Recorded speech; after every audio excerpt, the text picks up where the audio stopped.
Machine ban झालीच पाहिजे, भारतीय संविधान जिंदाबाद जिंदाबाद जिंदाबाद, भारतीय संविधान जिंदाबाद जिंदाबाद जिंदाबाद।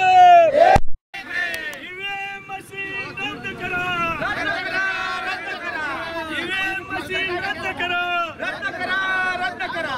ईव्हीएम मशीन रद्द करा, रद्द करा, रद्द करा। ईव्हीएम मशीन रद्द करा, रद्द करा, रद्द करा। ईव्हीएम हटाओ, देश बचाओ। ईव्हीएम हटाओ, देश बचाओ। देशामध्ये संविधानचा दिवस आहे। आजच्या दिवशी डॉक्टर बाबासाहेब आंबेडकरांनी या देशाला संविधान सुपूर्द केलेलं आहे आणि या संविधान दिनाचं औचित्य साधून त्याचं गौरव करत असताना आम्ही आमच्यासमोर आणि संविधानासमोर जे काही प्रश्न आहेत ते प्रामुख्यानं 20 तारखेला महाराष्ट्रामध्ये जे काही निवडणुका झाल्या विधानसभेच्या, या विधानसभेच्या निवडणुकामध्ये जे काही आश्चर्यकारक अशा प्रकारचे निकाल आलेले आहेत ते निश्चितपणाने या देशाच्या लोकशाहीसमोर आणि विशेषतः संविधानासमोर एक मोठा खतरा आहे, आव्हान आहे।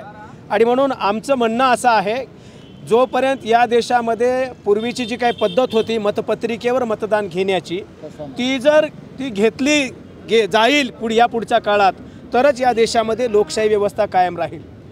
ईव्हीएम मशीनच्या माध्यमातून, इलेक्ट्रिक वोटिंग मशीनच्या माध्यमातून या देशातल्या नागरिकांच्या मताची चोरी इथल्या भांडवलदारांनी या निवडणूक आयोगाला मॅनेज करून, इथल्या यंत्रणेला, शासकीय यंत्रणेला मॅनेज करून इथल्या मतदाराच्या मताची चोरी करण्यात आलेली आहे आणि या मतदाराच्या प्रति सर्वात मोठी बेईमानी आहे।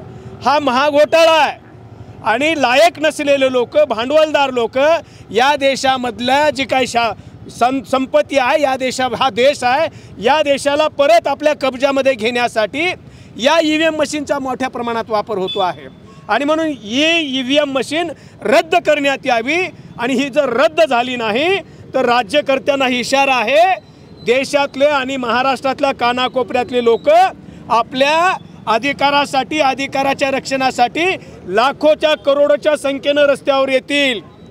शासनकर्त्यांनी, देशाच्या पंतप्रधानांनी, गृहमंत्र्यांनी ही गोष्ट गांभीर्याने घ्यावी। जर घेतली नाही तर निश्चितपणाने या देशामध्ये अराजक माजू शकते आणि म्हणून ही जी काही धांदली झालेली आहे, जी काही बेईमानी झालेली आहे, हा जो काही खेळ झालेला आहे, खंडोबा झालेला आहे, मोठ्या प्रमाणामध्ये मतांची चोरी झालेली आहे, सगळ्याच ठिकाणी मतं कमी झाले आणि मशीन जास्त दाखवते। याचा अर्थ काय? ज्या ठिकाणी उमेदवार आहेत त्या ठिकाणी उमेदवार म्हणतोय की माझं मत, माझ्या बायकोचं मत आणि माझं मत सुद्धा मला पडलेलं नाही। एवढा मोठा पुरावा या देशातल्या न्यायव्यवस्थेला दिसत नाही का, हा आमचा प्रश्न आहे। आणि म्हणून ईव्हीएम मशीन रद्द करा अशा प्रकारची प्रमुख मागणी घेऊन आम्ही आज लोकस्वराज्य आंदोलनाच्या माध्यमातून हे निदर्शने केलेले आहेत। ही ईव्हीएम मशीनची प्रातिनिधिक स्वरूपामध्ये तिचा जाळून आम्ही निषेध केलेला आहे। आम्ही हे अमान्य करतो। सरकारने याच्यावर तातडीने कारवाई करावी अशी आमची मागणी आहे।